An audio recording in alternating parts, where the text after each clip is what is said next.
You don't need to be buying all these fancy outfits. They're just going to poo all over it or vomit all over it, and they just need to be comfortable. They just need to be comfortable and clean, and they're good to go. If you're planning for a child or you want to have a child anytime soon, look at what all it takes is one Google search of baby buggies before you're now inundated on Twitter, on TikTok, Instagram, whatever platform you use, with all of these different adverts for all these baby products that you must have. The reality is really utilize the resources within the community that you have rather than having to buy everything yourself brand new for that child. Welcome to Not Another Money Podcast. Why is it called Not Another Money Podcast, you may be wondering?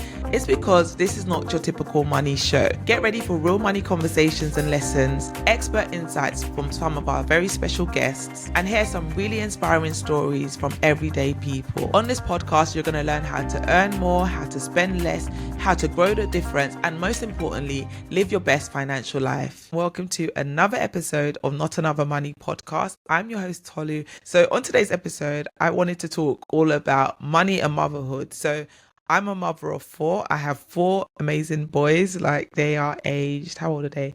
9, 7, 5, and I have a 1-year-old. So I've been a mother for nearly a decade. That in itself sounds wild. Like, I cannot believe that I've been a mum for 10 years, but here I am, still winging it, but somehow we've made it here to almost a decade.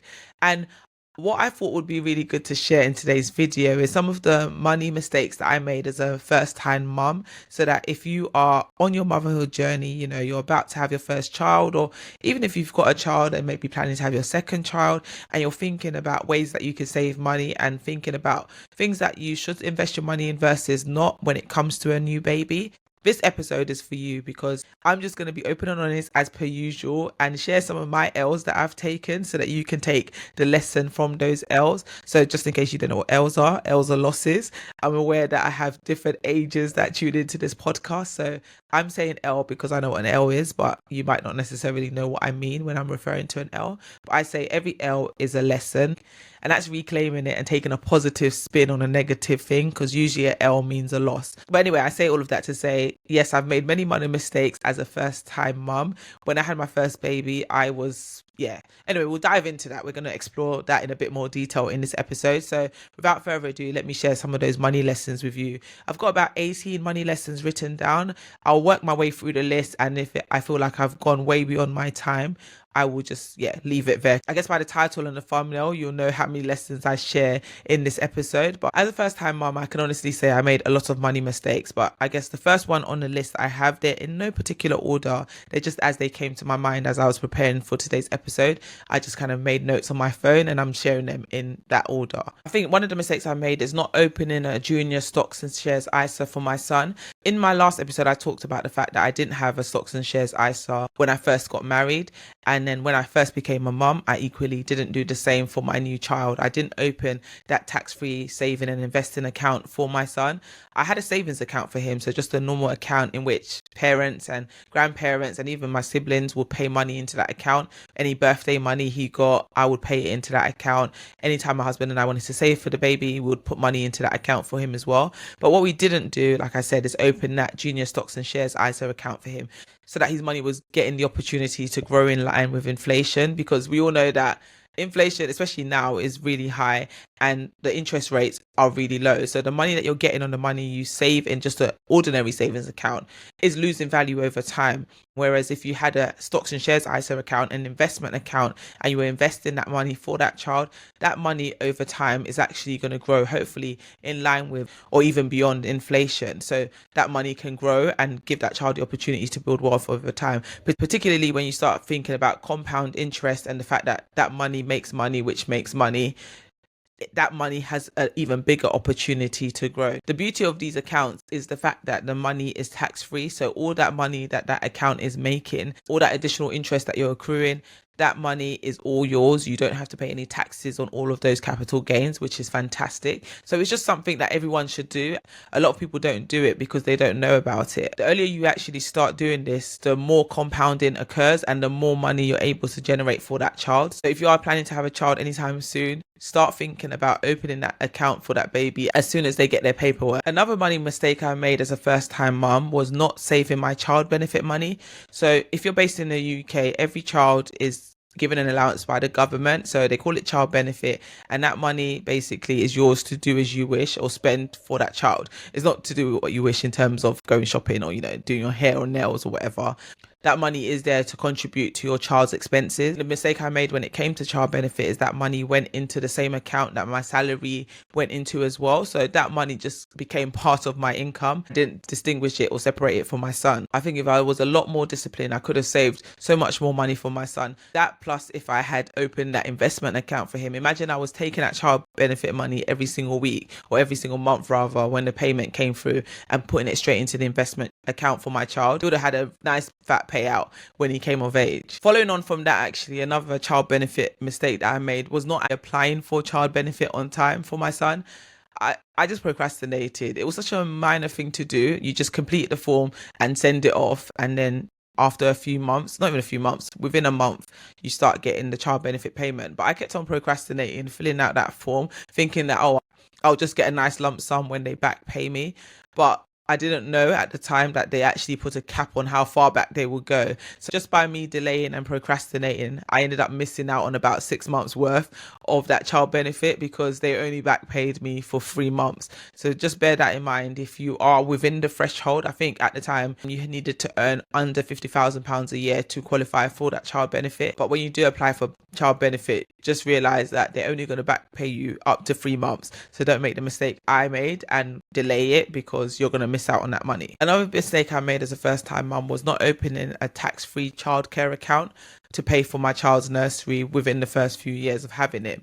So when my son first started nursery, he started nursery about 1 year old when I went back to work. So I went back to work part-time and he was doing nursery 3 days a week. And I was paying that full amount for the nursery. The nursery never told me about this tax-free childcare. And to be fair, I didn't ask about it or do any research into it. It was only like maybe 2 years in. So he'd been going to the nursery for a significant period of time. I can't remember how long it had been at the time. I just remember he'd been going for a long while and I had been paying the full amount for a very long time when I heard about this tax-free childcare thing. And I was like, what's that all about, tax-free childcare? And then someone told me that, yeah, you can get like 20% top up from the government for any money that you put towards your childcare costs. I was like, excuse me, run that back. Sorry, say that again. And then literally the person was explaining to me about the fact that yes, there's this thing called tax-free childcare allowance. It's a government scheme where there's an account that you open and you pay money in and the government pays 20% of whatever you pay in into that account and you can use it to all your different childcare expenses. And I was blown away. I was like, sorry, how does that work? And anyway, after that conversation, I went to go and do my research and I found out that it was a thing. Spoke to the nursery and they're like, yeah, we accept that. Like we're registered with it. Once you register for your account, we could just take the payments through that account. Anyway, I was blown away. I didn't know that that was a thing, that you could get 20% towards your childcare costs. Fast forward to literally not even a month ago, I then found out that all this time my children have been in primary school full time, that I could still be using that tax-free childcare account to pay towards their other expenses at school. So if they go to like wraparound club, any school trips, any activities at school, all of that is also included in the tax-free childcare allowance. Up until a month ago, I thought that that account only applied to preschool. I didn't realize that you can use that all throughout primary and probably even secondary school education for your children. So I'm sharing that with you if you're a first-time parent, but equally if you're like me, 4 children in, only finding this out. It's better late than never. Now I know I will be using that for all my children's school expenses. This only applies if your childcare provider is signed up to this government scheme, because when you log in and you create your account and you set up a payment plan for the childcare provider, they need to be registered on the system, because if they're not, you can't add them to the account and make those payments. But most schools, or I can't say most, I'm not too sure, but a lot of schools are on there. Sign up for the account and have a look and see if your childcare provider or any kind of child service providers on there. Literally, even after school clubs that they go to outside of school, if they do like sports or musical activities, if the provider is on there, they can use their tax-free childcare account in order to make those payments. So yeah, definitely do a bit more research about it, tax-free childcare account, and you may just be blown away in the way that I was a month ago. Every time I think about how much money I've lost out on over the years, it actually hurts my feelings. It's very upsetting, but what can you do? Like, it's my own fault, I guess, for not reading the small print or doing my own research. But yeah, I think I've probably missed out on thousands of pounds when I calculate that across all my children over the last 10 years. Another mistake I made as a first time mum, oh my gosh. My first child, yeah, he lived a good life. I can't even lie. Like he didn't want for anything. I mean, to be fair, none of my children really want for anything, but particularly my firstborn, I bought everything for that child. If I didn't buy it, family members, friends, somebody bought everything for that child. He had all the gadgets, everything you could imagine, and he didn't need half of it, if I'm honest. Even down to clothing, I would say I made a big mistake there in buying everything brand new and just buying him clothes, like proper outfits. A baby does not need an outfit. A baby just needs to be comfortable, and babies are most comfortable in those little baby grow things, like those little sleep suits. They spend 90% of the time in those outfits, I guess, depending on when the child's born in terms of throughout the year. But generally speaking, baby grows if it's not like the heat of summer. Saying that, it's currently summer in the UK and there is no sun. It's not really giving summer vibes at the moment. But generally speaking, all year round, these babies just wear sleep suits or vests, and that's pretty much it. Bob's your uncle. You don't need to be buying all these fancy outfits. They're just going to poo all over it or vomit all over it, and they just need to be comfortable. They just need to be comfortable and clean, and they're good to go. So many outfits that I brought my son, he probably wore it 1 or 2 times at max before he outgrew the clothes, because there was never any opportunity to wear these items. What I started doing after a while is even just putting them in these fancy clothes just to sit at home, which was silly when you think about it. But I feel like I've kind of gone from one extreme to the other, because my latest son, like that's just turned 1, he pretty much lives in a baby grow. Even when we were going out, he was still in baby grows, to the point that even family members were like, oh, does this baby not have clothes? And it's like, no, I do have clothes for him, but it's just convenient, it's comfortable, and he's cool and I'm cool, so don't worry about it. So in hindsight, if I could go back in time, I probably would have just bought a lot of clothes pre-loved, because they don't wear it for long enough to justify the expense, and they don't need any fancy outfits. Another mistake I made as a first time mum was not tapping into my community enough. And when I talk about tapping into the community, I would say in terms of leveraging what they have. Like, I wasn't the only one that had the baby at the time. Me and a few friends had children at the same time. What's the point of us all buying the same thing multiple times when we could just share what we have? I mean, something like a high chair, fine. Your child is going to need it for quite a period of time. But clothes that one child has outgrown, why not just take those clothes and pass it on to the next, and then vice versa? You can just pass your stuff down to their next child, etc., and just really utilize the resources within the community that you have, rather than having to buy everything yourself brand new for that child.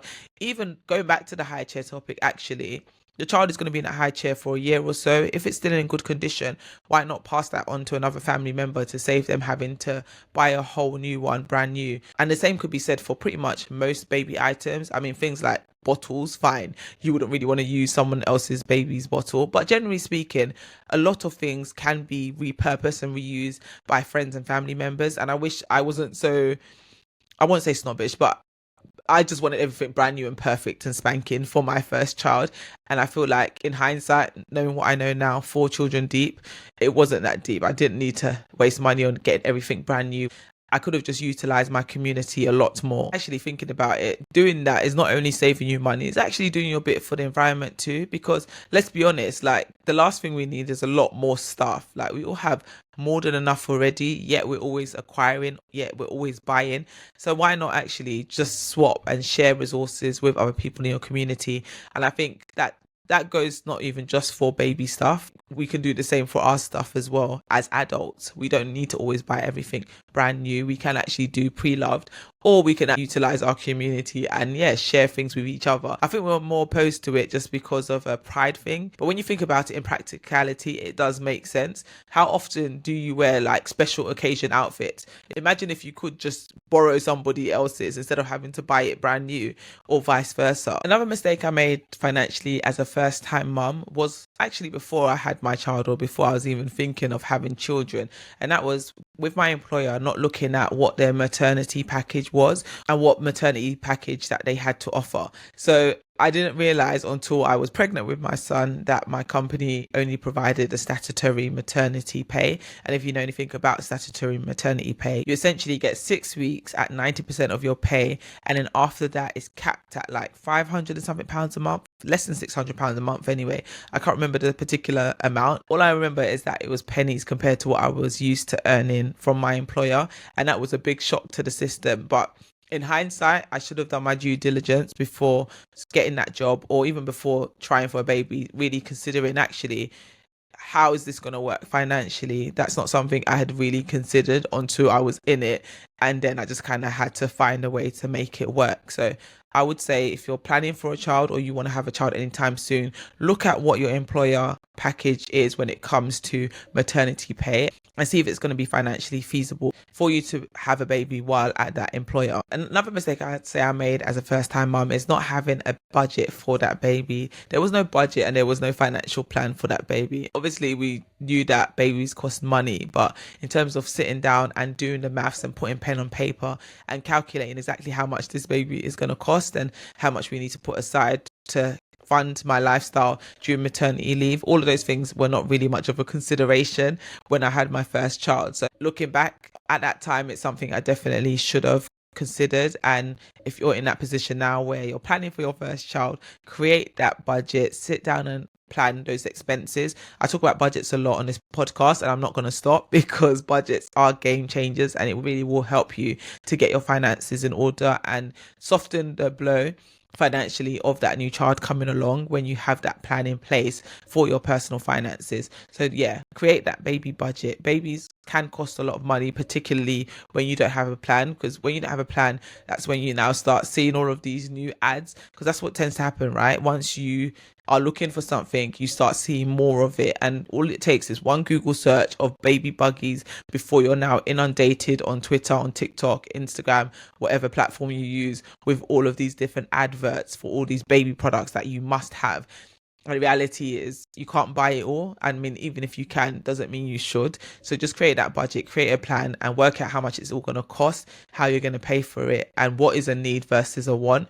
And then, yeah, work from there. Whereas, yeah, like I said, that's something that I didn't do as a first time mum, and it's something that I wish I had done. Another thing I would say I didn't do enough of is taking advantage of sales and discounts when it comes to preparing for that new child. So even though you've got the whole 9 months or even 10 months to plan and prepare for this baby coming, why is it that now the baby's here and now I'm thinking, oh my gosh, I need to buy all of these additional things? This is something I should have been more intentional about before I had that child. And during that year in the lead up to the child arriving, I could have been looking for discounts and bargains and shopping around to make sure that I was getting the most bang for my buck so that I wasn't paying the highest price for items. So even when I think back to when we got our pram system, we spent a fortune on that, if I'm honest, and I didn't really look anywhere else for it. We went to Mamas and Papas and we bought it from there, but really we could have probably found a better deal, maybe for the same unit or something of the like, for a fraction of the price online, if we had done a lot more shopping around for good deals.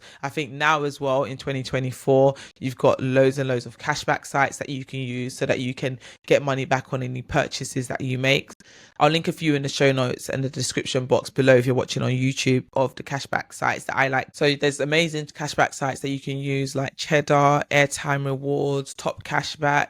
There's loads of them, to be honest. I'll link like I said, I'll link them below so that you can check out those cashback sites so that you can save money on any of those baby expenses or purchases that you need to make. Because yeah, at the end of the day, you work hard for your money. You want to make sure that your money is really working hard for you and you're keeping as much of it as possible. Another thing I didn't do enough of is signing up for like loyalty programs and discount clubs from some of these parenting websites. So like Mumsnet, there's so many of those mum groups online that if you sign up to them, they send you free things, free samples, free tester kits. You can try out certain baby products for free. There's a couple that I did sign up to that like sent free nappies, but then there's also ones that can send you baby formula, baby grows, different soaps for washing baby clothes. I didn't utilize those enough, and I know I missed out on a lot of money by not doing that. Another thing I'd say that I didn't do enough of was taking advantage of free activities available for newborns. So I think in your local area, depending on where you live in the UK, I know where I live in London,